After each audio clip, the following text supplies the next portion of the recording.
Hola, soy un cristiano reformado y bienvenidos a este podcast. Continuamos con nuestro estudio sobre la carta hacia los colosenses, y en el pasaje de hoy veremos una aparente contradicción con lo que venía diciendo Pablo, pero que en realidad es un complemento.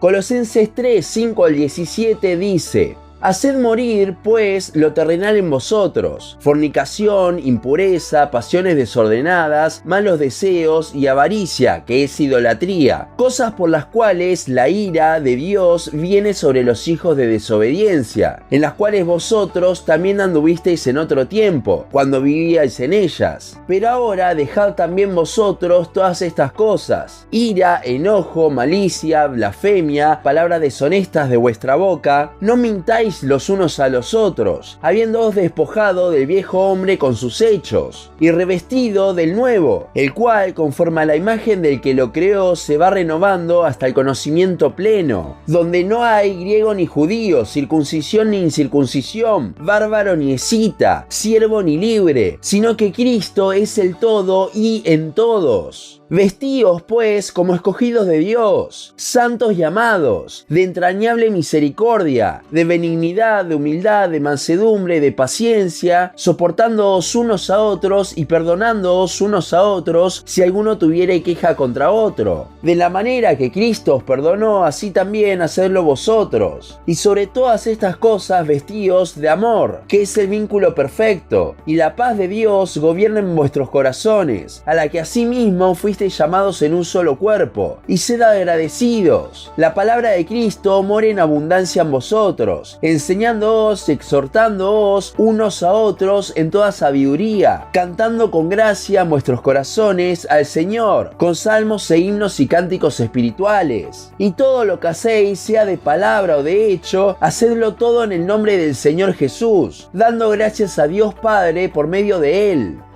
En el pasaje anterior vimos cómo Pablo le decía a los colosenses cómo no se debían sujetar a cosas como hacer o no hacer que decían los falsos maestros, viviendo así pendientes de una ley que ellos trataban de imponer, sino que en el pasaje ese les apunta a Cristo. Sin embargo, en el pasaje de hoy el apóstol parece hacer lo mismo que refutó antes: decirle a los colosenses que no hagan ciertas cosas y hagan otras. Y si bien parecen que lo son, estas no son ordenanzas en el mismo sentido que las anteriores de los falsos maestros. De los versículos 5 al 9, el apóstol les dirá que hagan morir ciertas actitudes, y parece como si les estuviese determinando la conducta. Pero en el pasaje anterior vimos que el cristianismo no es una cuestión de conducta, sino de mirar a Cristo. Entonces, ¿Pablo se está contradiciendo? En absoluto. La clave está en la palabra pues, que pone una conexión de consecuencia con lo que decía antes: mirar a Cristo. Es como resultado de ver a Cristo que el cristiano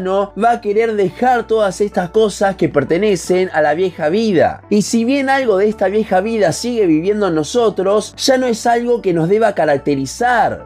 ¿Cómo sabemos que todo esto es así? Porque al final del versículo 9 y los versículos 10 y 11 nos lo confirman. El autor tenía miedo de que solo con lo que había escrito en el pasaje anterior se pueda atender a un liberalismo, y para eso es que escribe esto. Se ve un paralelismo entre el haced morir y el habiéndoos despojado, de los versículos 5 y 9 respectivamente. Ambos hablan de separarse de algo. ¿Y qué es ese algo? El viejo hombre. Ahora, en Cristo, ya no somos como el viejo hombre, aunque quedan vestigios. Y estamos vestidos de un nuevo hombre, del cual Pablo nos invita a apropiarnos. Y para esas personas que creen que el apóstol está hablando de mera conducta, no entendieron el concepto de revestirse. La obra de pasar de vieja a nueva criatura es de Cristo. Este nuevo hombre del que habla el pasaje no fuimos nosotros quien lo trajimos, sino que fue Dios, creando un solo pueblo para Él, donde Cristo es el centro, versículo 11.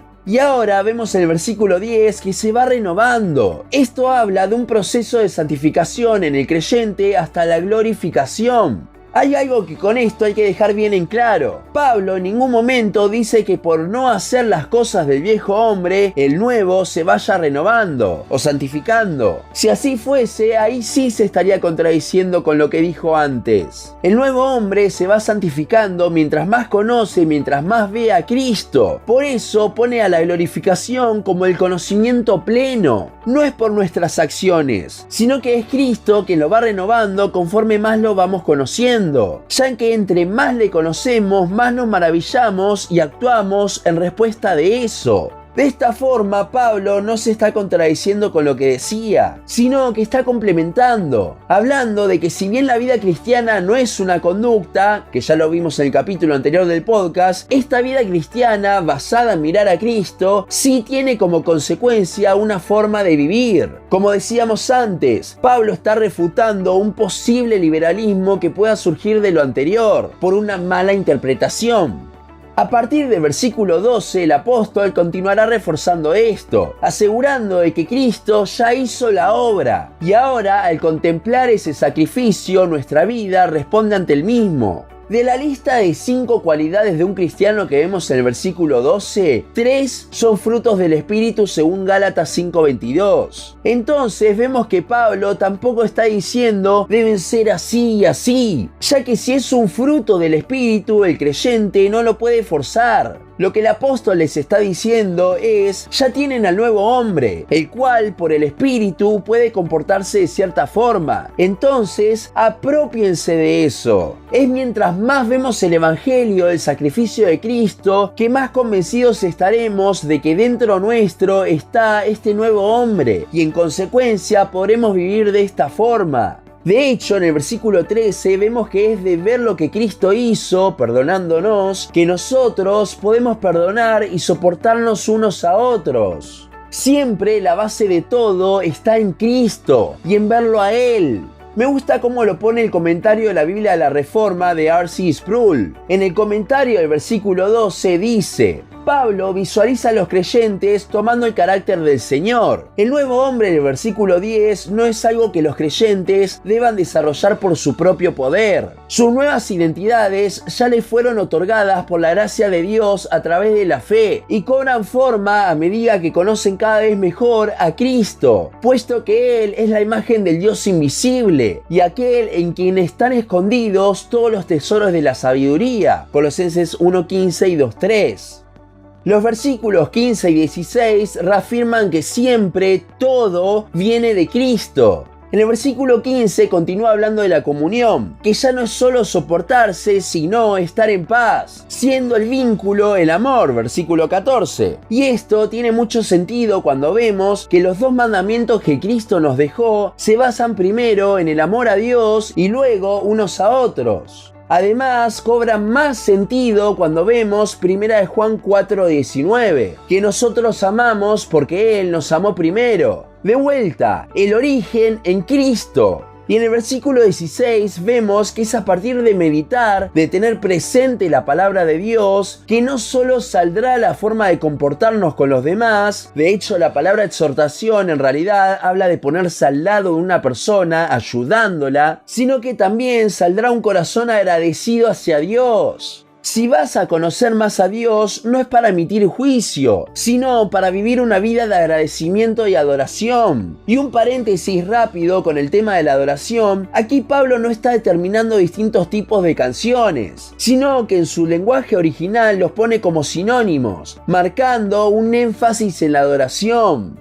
Por último, llegamos a la conclusión del versículo 17, donde el apóstol resumirá todo lo que viene diciendo en que no debemos hacer nada en nuestras fuerzas, sino todo en el nombre del Señor Jesús, como una respuesta de agradecimiento al Padre. En este pasaje de hoy nos adentramos en la parte práctica, pero Pablo, lejos de decirle que vivan de tal o tal forma, les apunta a Cristo y que sea una respuesta de su obra caminar consecuentemente con nuestro nuevo hombre, provisto también por Dios mismo. Los falsos maestros les decían qué cosas hacer y qué no. Y si bien el apóstol parece hacer lo mismo, él lo dice desde el punto que eso sea una respuesta natural a la obra de Cristo por nosotros. ¿Quieres vivir tu vida cristiana? ¿Quieres hacer morir el pecado? ¿Quieres revestirte del nuevo hombre? Entonces, no hagas lo que hacían los falsos maestros de vivir en deberes, sino medita en el Evangelio, y eso hará que en ti el nuevo hombre se renueve por el poder de Dios. Los deberes cambian la conducta, pero el Evangelio cambia el corazón. Transforma a un hombre viejo de pecado en uno nuevo santo, amado, escogido por Dios. La vida cristiana de la que habla Pablo no es una vida de deberes, sino de respuesta a Cristo mismo. Y hasta aquí nuestro podcast de hoy. Seguinos en Instagram, Facebook, YouTube y Spotify. En todas nos encontrás como Un Cristiano Reformado. También seguinos en uncristianoreformado.blogspot.com para leer el resto de nuestros blogs. Nos vemos en la siguiente ocasión.